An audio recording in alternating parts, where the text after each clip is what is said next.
सड़क पर खड़ी हुई महिला बहुत जोर जोर से रो रही है और अपने पति से कह रही है कि मुझे अपने साथ ले चलो, मुझे अपने बच्चों से मिलना है। लेकिन उसका पति उससे कह देता है कि तुम्हें यहीं रहना होगा। और उसका पति भी रोता रहता है और कहता है कि मैं तुम्हें अपने साथ नहीं ले जा सकता, मेरी मजबूरी है। ऐसी क्या मजबूरी थी कि एक पत्नी पति के साथ जाने के लिए रो रही थी, लेकिन पति उसे प्यार बहुत करता है, लेकिन वो अपने पास उसे नहीं ले जा पाता है। और अंत में जब वो पति उसे छोड़कर जा रहा था, वो इतना टूट जाता है कि वो पति एक बस के आगे आकर अपनी जान दे देता है। और अब वो महिला जो रह जाती है, वो अपने पति को जब अपने सामने मरते हुए देखती है, तो वो अब अपने आप को दोषी मानने लगती है और वो भी मौत के लिए भागने लगती है। वो भी बस के आगे आना चाहती है, लेकिन कुछ लोग उसे बचा लेते हैं। आइए जानते हैं ये महिला कैसी थी, कौन थी जिसके पति ने उसी के सामने जान दे दी। नमस्कार, मैं महक चौधरी आज आपके सामने एक मध्य प्रदेश के एक छोटे से कस्बे की कहानी लेकर आई हूं, जहां पर एक सीमा नाम की लड़की रहती है। सीमा नाम की लड़की जो कि पढ़ने में बेहद ही होशियार होती है, घर को बहुत अच्छे तरीके से संभालती है और बहुत ही अच्छी बेटी मानी जाती है। गांव में पूरे में मिसाल दी जाती है सीमा की कि सीमा जैसी बेटी होना तो बहुत मुश्किल है आज के समय में। इधर अमन उसी गांव से होता है, लेकिन वो पीछे से किसी और गांव के थे, लेकिन अब वो उसी गांव में रहते थे और वो पढ़ता लिखता है। उसकी भी मिसालें दी जाती थी कि इतना सीधा बेटा किसी का नहीं देखा होगा, आज तक उसने किसी की भी तरफ नजर उठाकर नहीं देखा है। अब जब गांव में दो बच्चे ऐसे थे जिनका पूरे गांव में चर्चा था, तो इनके माता पिता मिलकर इनकी शादी कर देते हैं। शादी में भी सीमा को कोई ऐतराज नहीं था और अमन को भी कोई ऐतराज नहीं होता है। लेकिन जब वो एक दूसरे के साथ मिलते हैं, तो एक दूसरे से बेहद प्यार करने लगते हैं। यानी शादी के बाद अब उनमें ऐसा रहना था जैसे लव मैरिज वाले कपल रहते हैं। वो दोनों पति पत्नी बिल्कुल लव मैरिज वाले कपल की तरह रहते हैं। हफ्ते में एक दिन घूमने जाया करते और वो अपने घर को इतना संवार कर रखती है, बहुत अच्छे से। ग्रेजुएशन वो कंप्लीट कर चुकी थी जब उसकी शादी हुई थी, और जो लड़का है वो भी ग्रेजुएशन कंप्लीट कर चुका था। अब लड़के की जॉब लग जाती है और अब सीमा कहती है कि मेरा तुम्हारे बिन मन नहीं लगता, क्यों ना मैं भी कोई जॉब कर लूं। तो उसका पति अमन कहता है क्यों नहीं, बिल्कुल कर लो, मम्मी बिल्कुल ठीक ठाक है, घर मम्मी देख लिया करेंगी, सुबह शाम तुम काम करके ही जाओगी और कुछ मैं भी मदद कर दिया करूंगा, फाइनेंशियल तौर पर हम स्ट्रांग हो जाएंगे। और वैसे भी उनके पास पैसे की कोई कमी नहीं थी, सिर्फ अकेलेपन को मिटाने के लिए वो जॉब कर लेती है। अब दोनों पति पत्नी सुबह सुबह जॉब पर जाया करते और शाम को घर आ जाया करते। यही सिलसिला उनके जीवन में चलता है। लगभग 5 साल तक वो बहुत अच्छे से रहते हैं।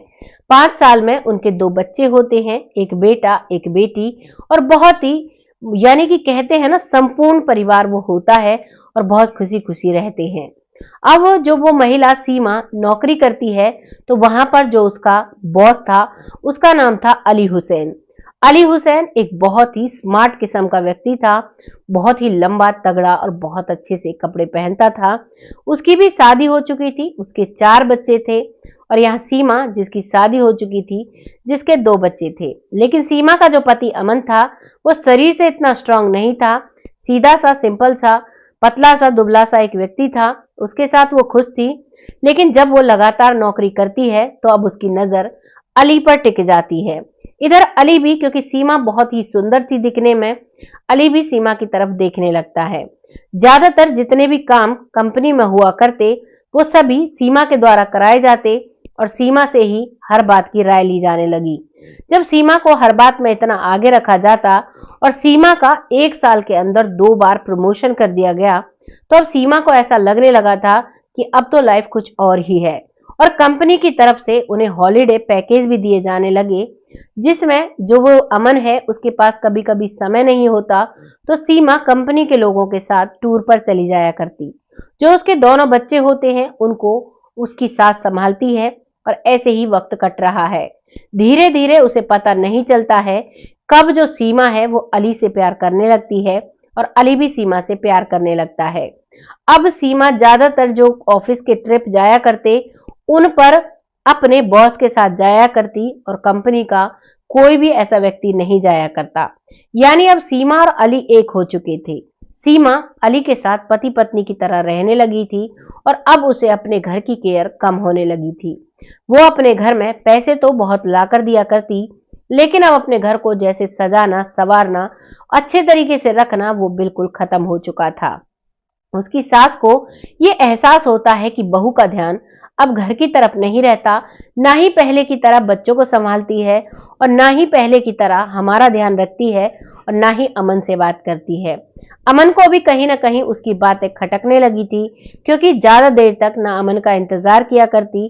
अगर वो अपनी ड्यूटी से अमन से पहले आ जाया करती तो खाना पीना खाकर सो जाया करती, उसके लिए खाना रख दिया करती। ना ही उसका खाना गर्म करना, ना ही सुबह उसे कपड़े देने, यानी एक तरीके से उसने अपने पति को अब इग्नोर करना शुरू कर दिया था। और जब वो अपने ऑफिस में जाया करती तो अली के साथ घंटों घंटों तक बैठकर वो मीटिंग लिया करती और अली के साथ सारी बातें शेयर किया करती। अब उसकी लाइफ में अली की एंट्री हो चुकी थी। अब ना उसे बच्चों की चाहना थी और ना ही उसे अपने पति की चाहना थी। धीरे धीरे वक्त निकल रहा था, लेकिन आज वो वक्त आ गया था जब वो सब कुछ खुलने वाला था। अब उसका पति कहता है कि तुम आजकल पहले जैसी नहीं रहती, क्या हुआ, तुम इतनी परेशान क्यों हो? तभी वो कहती है सीमा कि तुम्हें इससे क्या मतलब है, मेरा काम है, ऑफिस का बर्डन है, मुझे वहां जाना होता है, इसीलिए मैं फेड अप रहती हूँ। तभी अमन कहता है कि कोई बात नहीं, हमें पैसे देने की कोई जरूरत नहीं है, तुम आराम से घर पर रहो, तुम्हें फेड अप होने की जरूरत नहीं है और मैं इतना कमा लेता हूं कि हमारे घर का गुजारा बहुत आसानी से चल जाएगा।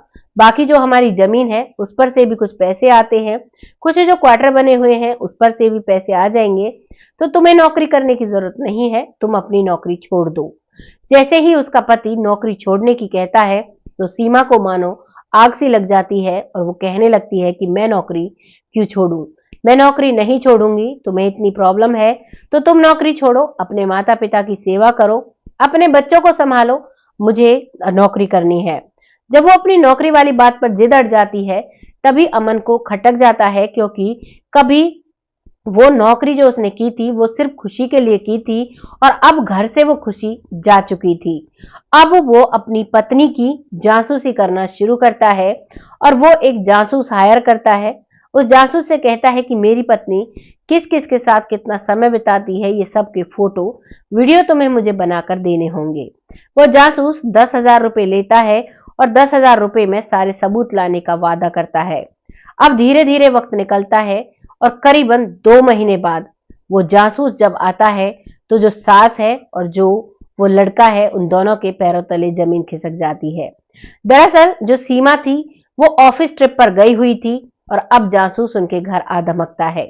जासूस जो दिखाता है उसे देखकर जो अमन है वो रोने लगता है, जो सास है वो भी रोने लगती है। बच्चों को एक कमरे में बंद कर दिया जाता है कि बच्चों को ये बातें ना पता चले और अब वो बहुत परेशान हो जाते हैं। दरअसल जो अली बॉस था उसके साथ सीमा की बहुत ऐसी तस्वीरें वो डिटेक्टर लेकर आया था जिन्हें वो देखना भी गवारा नहीं करते थे। बहुत सारी ऐसी ऑडियो रिकॉर्डिंग, वीडियो रिकॉर्डिंग वो लेकर आया था जिन्हें सुनकर उन्हें सब कुछ पता चल गया था। अब वो उन सबको सुनकर उसे 10,000 रुपए देते हैं और उसे वहां से भेज देते हैं। बच्चे कहते हैं कि पापा मम्मी कहाँ है? तो वो कहते हैं कि बेटा मैं इसीलिए रो रहा हूं, तुम्हारी मम्मी का एक्सीडेंट हो गया है और अब वो इस दुनिया में नहीं रही है। वो जीवित होती है, वो टूर पर होती है, लेकिन उसका पिता कह देता है कि अब तुम्हारी माँ इस दुनिया में नहीं है। 2 दिन बाद वो जब टूर से वापस आती है तो अमन ध्यान रखता है। अमन अपनी ड्यूटी पर भी नहीं जाता है और उसे जैसे ही वो आकर ऑफिस पर रुकती है तो वो उसके ऑफिस पहुंच जाता है और वहां जाकर तलाक का नोटिस उसके हाथ में थमा देता है। कहता है कि तुम आराम से अपनी जिंदगी जियो, मुझे अब तुम्हारे साथ नहीं रहना, मुझे अब शांति चाहिए, मैं अपने बच्चों को खुद पाल सकता हूँ और मेरे बच्चों ने भी समझ लिया है कि तुम मर चुकी हो, मैंने उन्हें बता दिया एक हादसे में तुम्हारी जान चली गई है।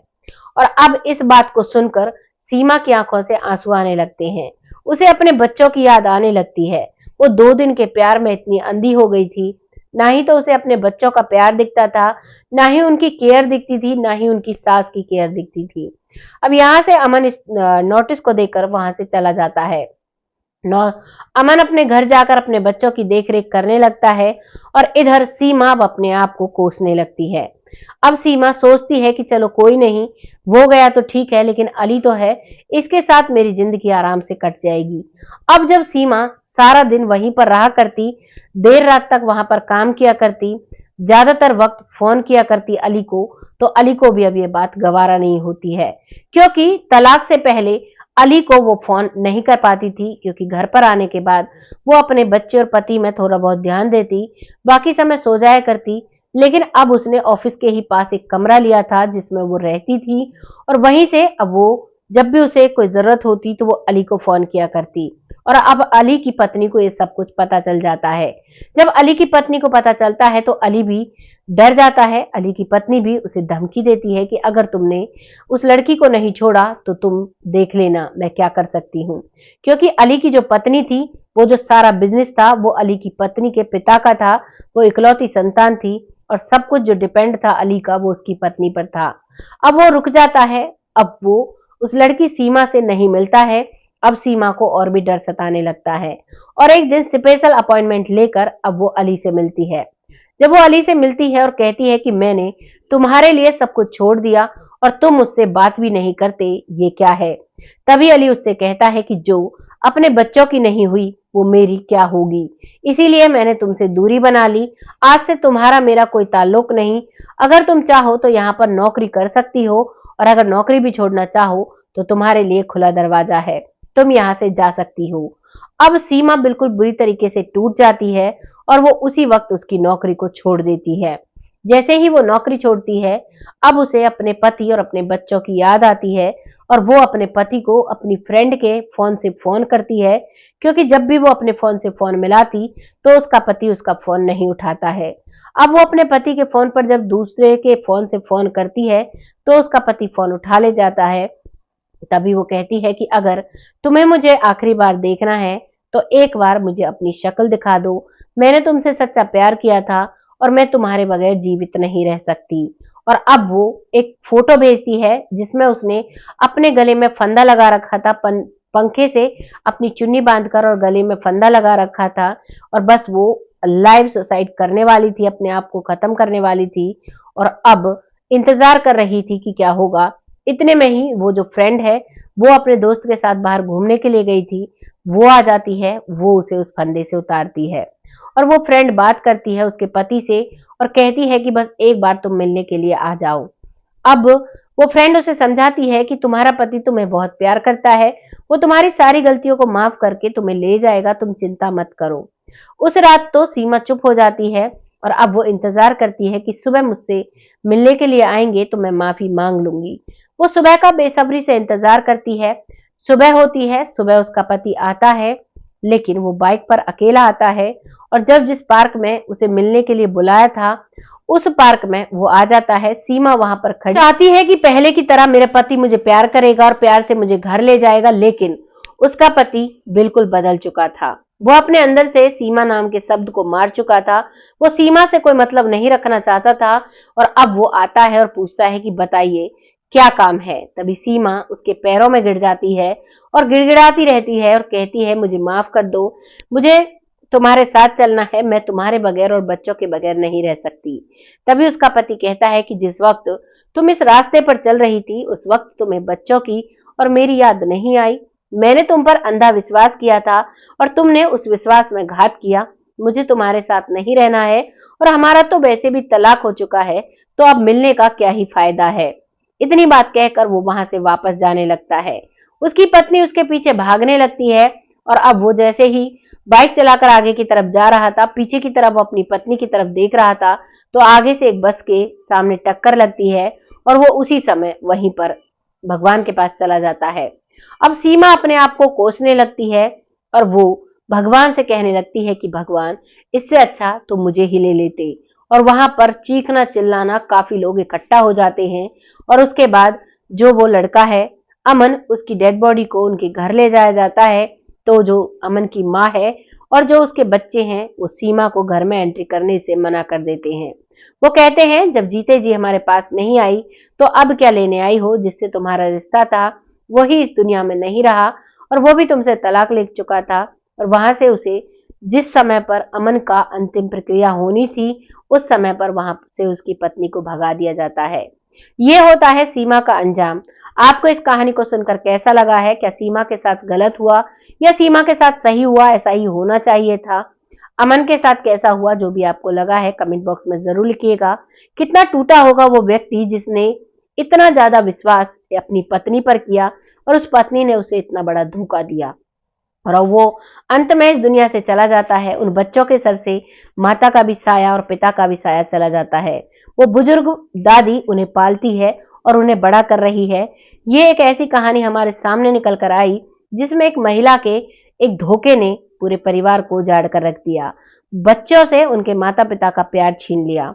इस कहानी को लाने का बस यही उद्देश्य है कि इसे देखकर आप लोग जरूर सीख लें अपने जीवन में और अपने जो आपके रिश्ते हैं उनमें पवित्रता रखें, क्योंकि आप एक दूसरे के लिए ईमानदार हैं तो आपके रिश्ते पवित्र हैं, आगे तक चलेंगे। अगर आप कोई भी बेईमानी करते हो तो आपके रिश्तों को बिगड़ने में मिनट नहीं लगता है। सतर्क हो जाइए, सावधान रहिए, इसीलिए इन वीडियो को लेकर आते हैं। बहुत जल्द ऐसी ही किसी कहानी के साथ आते हैं। तब तक जय हिंद, जय भारत।